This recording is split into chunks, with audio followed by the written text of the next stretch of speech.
Some promises are so powerful that even darkness cannot make them disappear. Every Friday at exactly 5:17 p.m., when the last rays of the Texas sun stretched across the abandoned platform of Blackwood Station, a blind white mare named Daisy would quietly make her way to the very edge of the old boarding area and stand perfectly still, her ears lifted toward the empty tracks as if listening for a voice no one else could hear. The station had been closed for nearly 9 years. Rust covered the rails where gleaming steel had once carried passengers across the state, faded signs swayed gently in the prairie wind, and the wooden benches had long since surrendered to cracked paint and weathered splinters. Wildflowers now pushed through the broken concrete where travelers once hurried to catch afternoon trains, and the only regular visitors were sparrows nesting beneath the station roof and an aging groundskeeper who occasionally mowed the overgrown grass surrounding the forgotten depot. Yet every Friday, without fail, Daisy appeared.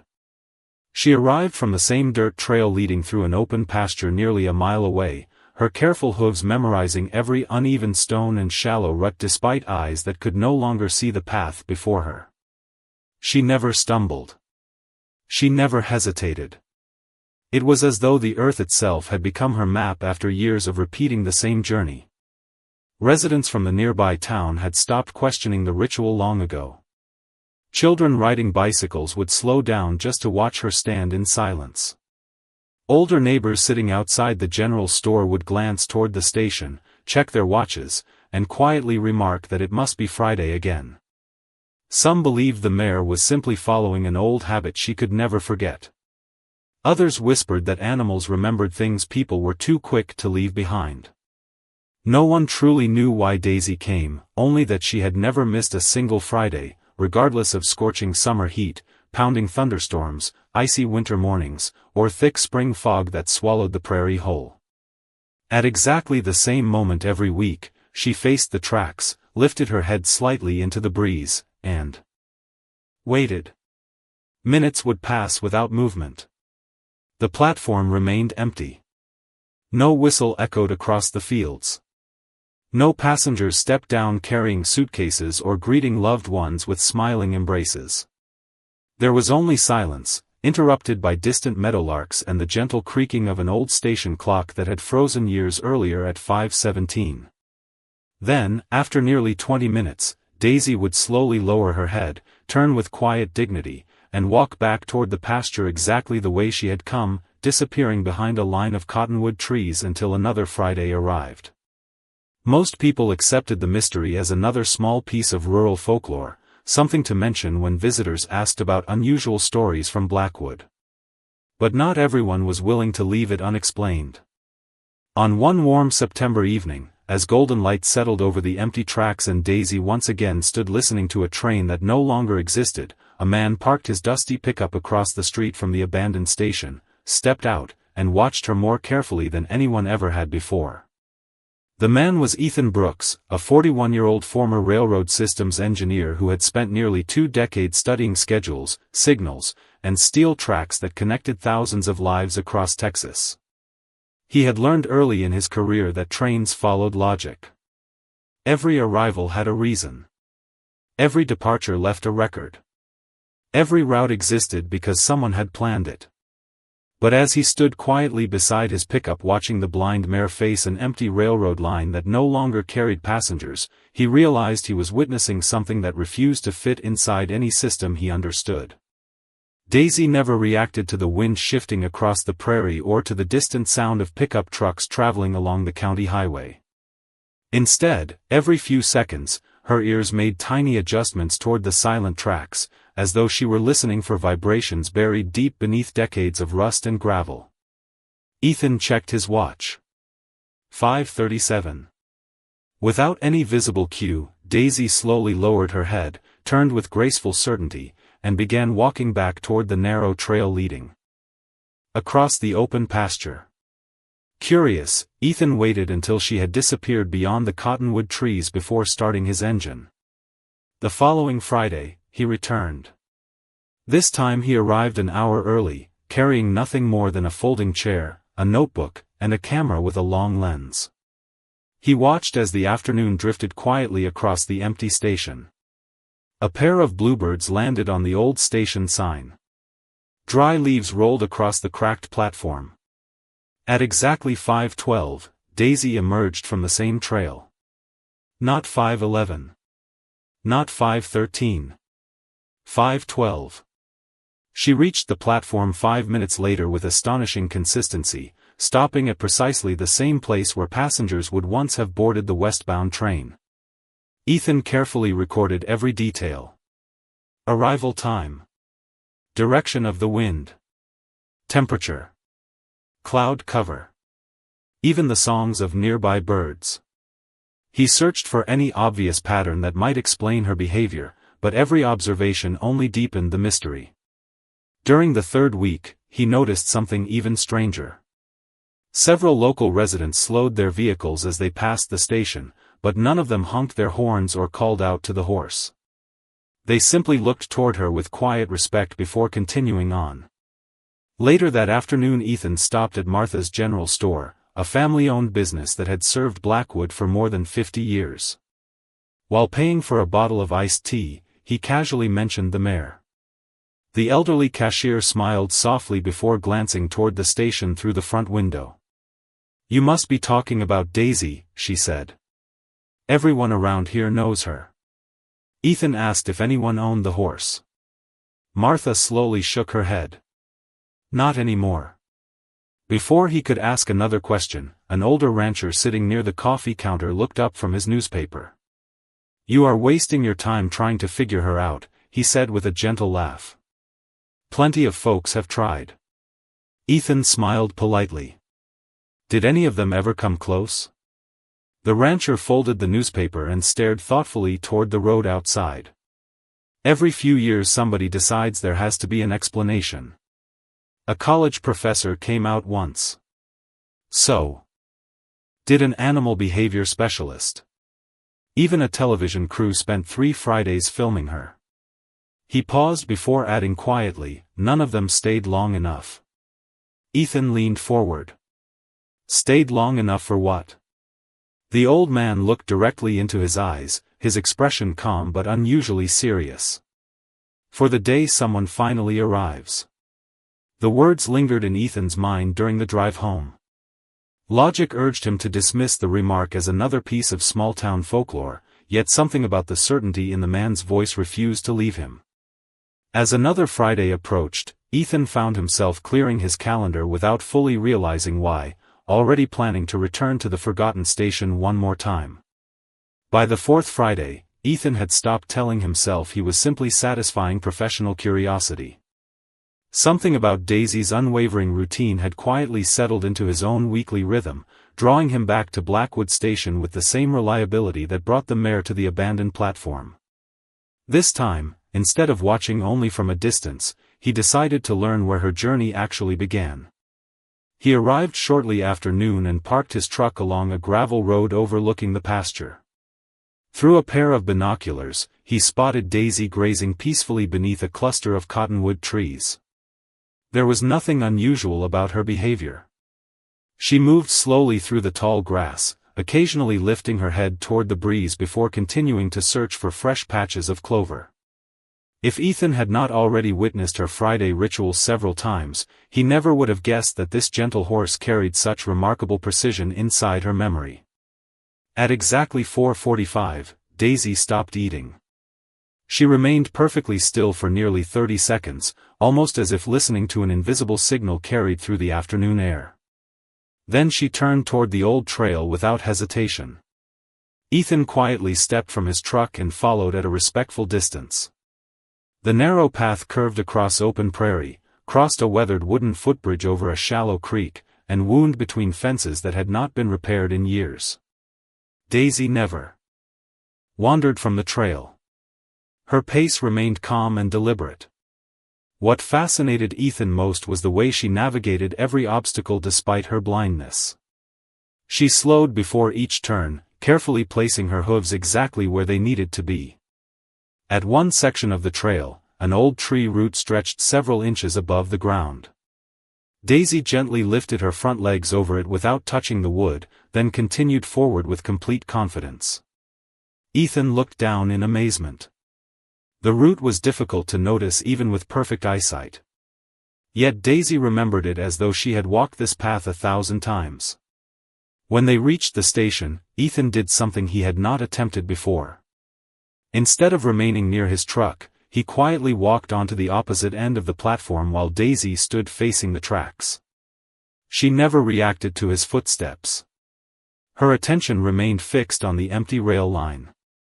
Ethan slowly studied the surroundings. The faded station sign. The cracked concrete. The boarded ticket office. Then his eyes settled on something he had somehow overlooked during previous visits. Along the edge of the platform, spaced several feet apart, were narrow metal strips embedded in the concrete. They were worn smooth with age, but when Ethan brushed away years of dust with the sole of his boot, he recognized them immediately. They had once guided visually impaired passengers safely along the platform before the station closed. He suddenly looked back at Daisy. She was standing directly beside those same textured strips. Not near them. Not approximately. Exactly beside them. Ethan's pulse quickened as another possibility formed in his mind. He quietly walked several yards away, then lightly tapped one of the old metal rails with the tip of his boot. The faint vibration traveled through the steel beneath the platform. Daisy's ears instantly turned toward the sound. She did not move, but she acknowledged it with unmistakable precision. Ethan repeated the experiment from another section of track. Again, Daisy adjusted her ears within a heartbeat. She was not searching with her eyes. She was reading the world through vibration, memory, and sound in ways most people never could. As the evening settled across Blackwood, Ethan closed his notebook without writing another word. For the first time since beginning his quiet investigation, he realized that Daisy had never been waiting blindly. She knew exactly where she was, exactly when she had arrived, and perhaps, somehow, exactly what she was still hoping to hear. The discovery stayed with Ethan throughout the week, quietly reshaping every assumption he had made about Daisy. She was not wandering through memories by accident. She was following them with astonishing purpose. The following Monday, instead of driving home after work, he visited the Blackwood Historical Society, a modest brick building tucked behind the town library. The volunteer at the front desk, an 80-year-old retired schoolteacher named Eleanor Hayes, welcomed him with the warmth that only small towns seemed able to preserve. When Ethan mentioned the abandoned station and the blind mare, Eleanor smiled in quiet recognition before disappearing into a back room lined with shelves of aging record books and carefully labeled photographs. Several minutes later she returned carrying a weathered scrapbook bound in cracked brown leather. Dust floated into the afternoon sunlight as she gently opened its pages. Black and white photographs revealed smiling families standing beside polished passenger trains, children waving from station platforms, and conductors wearing crisp uniforms. Then Ethan noticed a photograph unlike the others. A younger man wearing a denim jacket stood beside a beautiful white mare with bright, alert eyes. The horse wore a simple blue halter, and the man rested one hand gently against her neck while smiling toward the camera. "That is Thomas Brooks," Eleanor said softly. "And that is Daisy before she lost her eyesight." Ethan looked more closely. Was he a rancher? Eleanor slowly shook her head. No. Thomas repaired musical instruments for people across 3 counties. Every Friday he traveled by train because many of his customers lived along the old rail line. Daisy always met him here when he came home. Ethan studied the photograph again. The bond between them was unmistakable even in a faded image taken decades earlier. "She came alone?" he asked. Eleanor nodded. "Every single Friday. Thomas raised her from a foal after rescuing her during a terrible storm. Folks used to joke that Daisy knew the train schedule better than the station master." Ethan smiled quietly, but Eleanor's expression gradually became more thoughtful. She turned another page, revealing newspaper clippings and handwritten notes carefully preserved beneath yellowed plastic sleeves. "Thomas believed routines mattered," she said. "He once told my husband that animals found comfort in promises that people often forgot to keep. Ethan continued reading until one small article caught his attention. It described the closure of Blackwood Station nearly 9 years earlier after passenger service was discontinued across the region. There was no mention of Thomas. What happened to him? Ethan finally asked. Eleanor remained silent for a moment before answering. That is the strange part. One Friday he boarded the afternoon train for Dallas to deliver a restored violin to its owner. Everyone expected him back on the evening return, just like always. She gently closed the scrapbook. But he never stepped off the train here again. Ethan frowned. Was there an accident? No, Eleanor replied. No accident. No public funeral. No announcement that explained why he never returned. People simply stopped seeing him. She looked toward the station visible through the library window in the distance. But Daisy never accepted that the story had ended. Ethan felt an unexpected chill despite the warmth of the room. The mystery had shifted. It was no longer only about a blind horse waiting beside forgotten tracks. It had become the story of a man who seemed to vanish without leaving behind the ending everyone expected. As Ethan carefully handed the scrapbook back to Eleanor, one final photograph slipped from between its pages and drifted onto the table. It showed Thomas standing on the station platform, smiling toward the camera while holding a small rectangular wooden case beneath one arm. Written neatly across the bottom in faded blue ink were only 5 words, every Friday. Same train. Always. Ethan could not stop thinking about the faded photograph or the 5 handwritten words beneath it. They echoed through his mind with every mile he drove back toward his home outside Blackwood. By sunrise the next morning, curiosity had become determination. If Thomas Brooks had simply disappeared, there had to be records. Railroads documented everything. Tickets were sold, routes were logged, maintenance crews filed reports, and stations archived schedules with remarkable precision. After all those years working for the railroad, Ethan knew exactly where forgotten answers often waited. 2 days later he visited the Regional Rail Archive in Fort Worth, a quiet building where shelves of aging binders stretched farther than most people imagined.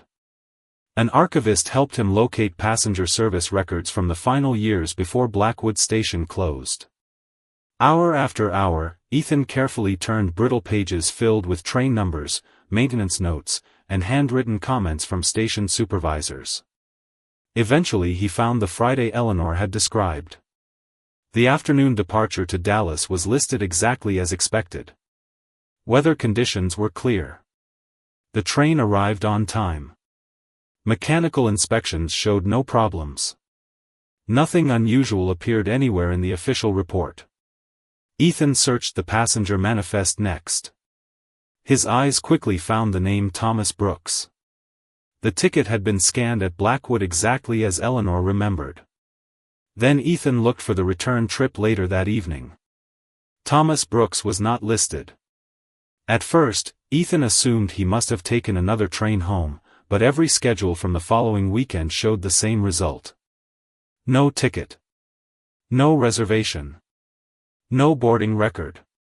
It was as if Thomas had simply vanished somewhere between 2 ordinary stations without leaving a single official trace. Most people would have accepted that mystery and moved on, but Ethan noticed one detail that others might have overlooked. A handwritten maintenance note had been added beside the route number for that same Friday. It stated that a Heritage excursion train would continue operating along part of the old line once every week, even after regular passenger service eventually ended. The special train was intended for railroad enthusiasts, historians, and tourists interested in preserving the region's rail history. Ethan leaned back in his chair as the pieces slowly began fitting together. Every Friday. The same weekday Daisy faithfully visited the station. The same weekday Thomas had always returned. The same weekday the Heritage train still passed through the old corridor, even though it no longer stopped at Blackwood. The realization sent a quiet shiver through him. Daisy was not waiting for a station that had disappeared. She was waiting for a rhythm that still existed somewhere beyond the horizon. Late that afternoon Ethan drove to an overlook several miles east of town where the active section of track curved across open prairie. At precisely 5:17, he heard it. The distant whistle floated across the rolling fields, softened by miles of open land but unmistakably real. Moments later the polished heritage train appeared, gliding gracefully through the countryside with restored passenger cars reflecting the golden evening sun. It never slowed for Blackwood. It continued west exactly as scheduled before disappearing behind a distant ridge. Ethan stood listening until the sound faded completely. Then he looked back toward the abandoned station several miles away. Daisy could never see the train. She probably had not seen it in years. Yet every Friday she positioned herself at exactly the right moment to feel the faint vibration beneath the rails and hear the familiar whistle carried across the prairie. She was not waiting because she believed Thomas was already there. She was waiting because every passing whistle renewed the promise that one day someone connected to him might finally come home. The following Friday arrived beneath a sky washed in pale blue, with a gentle breeze carrying the scent of fresh-cut hay across the prairie. Ethan reached Blackwood Station earlier than usual, but this time he was not alone.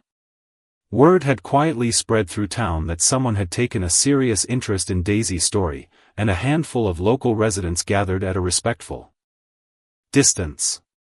No one spoke loudly. The silence itself seemed to belong to the place. As always, Daisy appeared from the familiar trail at exactly 5:12. She walked with the same calm confidence, following memories carved into the landscape far deeper than footprints. Ethan watched every movement more carefully than ever before.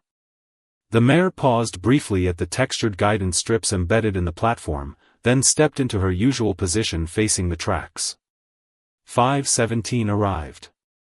For several long seconds, nothing happened. Then, almost too faint for anyone else to notice, a distant whistle floated across the open fields. Daisy immediately lifted her head. Her ears turned toward the sound with astonishing precision. At the very same instant, Ethan placed his fingertips against one of the old rails. A subtle vibration hummed beneath the cool steel, traveling through the forgotten line like the fading heartbeat of another era. Daisy remained perfectly still, yet something about her posture changed. She was no longer simply standing. She was listening with complete attention, as though every passing note carried a familiar voice. The heritage train itself never entered Blackwood Station. It remained several miles away on the active section of track, hidden beyond rolling hills and clusters of oak trees. Yet Daisy always knew exactly when it passed. Ethan suddenly understood that she had never confused the excursion train with Thomas's return.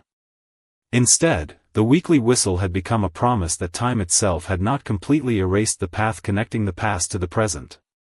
As long as that sound continued, hope still had somewhere to live. The realization settled over him with unexpected emotion. He thought back to Eleanor's words about routines and promises, and to the old rancher's quiet statement that no one had stayed long enough. Perhaps they had all been looking for the wrong miracle. They expected Thomas himself to return, while Daisy had been waiting for something else entirely. After the whistle faded into the distance, most of the people watching quietly drifted back toward their cars. Daisy, however, did not leave. 10 minutes passed. Then 15.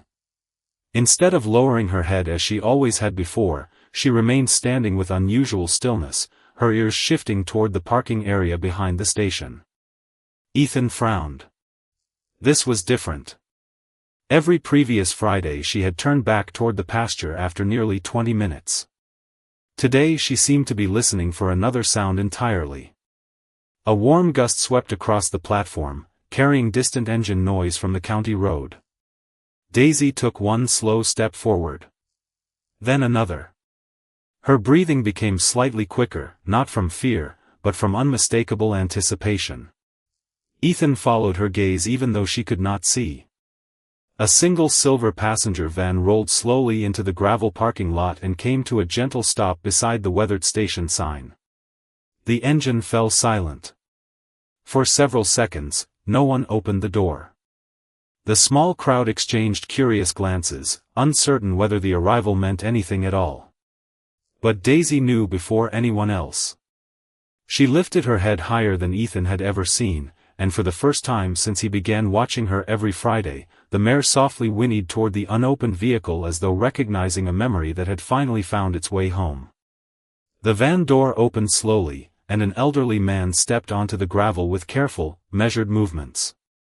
He appeared to be in his late 70s, dressed in a neatly pressed navy jacket despite the warm Texas evening. In one hand he carried a polished wooden case no larger than a briefcase, worn smooth by decades of careful handling. Before anyone could greet him, Daisy took another step forward. Her ears remained fixed on the faint sound of his footsteps. The old man stopped several yards away, visibly surprised that the blind mare had already turned toward him.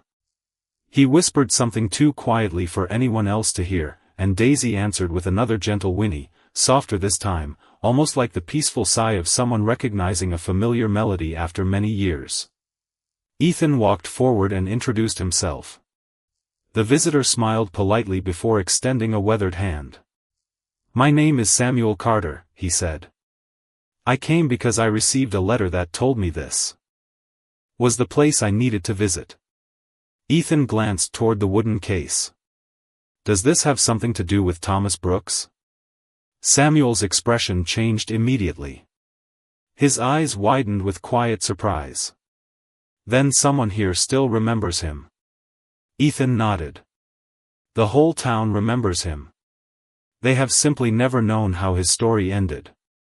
Samuel looked toward Daisy standing patiently beside the platform.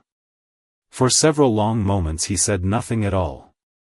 Finally he drew a slow breath before speaking. "Thomas and I shared a hospital room many years ago. We became friends faster than either of us expected. We spent hours talking about trains, music, small towns, and one remarkable horse that always met him every Friday. He never spoke about himself with sadness. He only worried about breaking a promise he believed he could no longer keep." Samuel gently placed the wooden case on one of the old station benches. "A few days before he passed away from a long illness, he handed me this case and asked me for one final favor. He said, 'If life ever gives you the chance, take this back to Blackwood Station on a Friday afternoon. Daisy will be waiting. She may not recognize my face anymore, but she will recognize what is inside.'" The small crowd stood in complete silence. Even the breeze seemed to fade as Samuel slowly opened the brass latches on the weathered case. Inside rested a beautifully restored violin wrapped in soft blue cloth. Beneath it lay a carefully folded envelope, yellow with age but perfectly preserved. Samuel lifted the violin with both hands as though it were something sacred. Then, after quietly tightening the bow, he raised the instrument beneath his chin. The first note drifted across the abandoned station with gentle warmth, floating over the empty platform and the rusted tracks before disappearing into the open prairie. Daisy froze.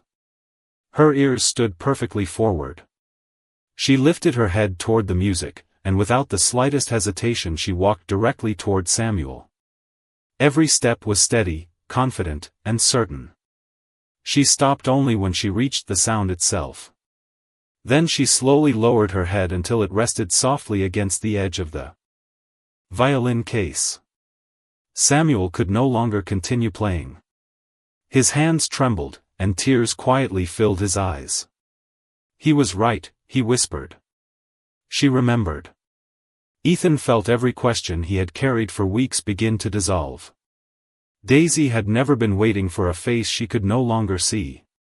She had been waiting for a promise carried inside a familiar sound, faithfully returning every Friday because somewhere deep within her memory, she believed that one day the music would come back. The final note lingered in the evening air long after Samuel lowered the bow.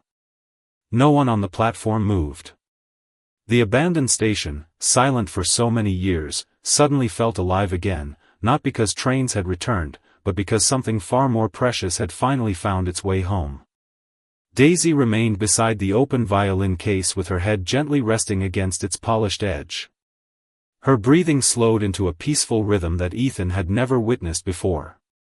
The quiet anticipation she had carried every Friday seemed to melt away, replaced by a calm that words could not fully describe.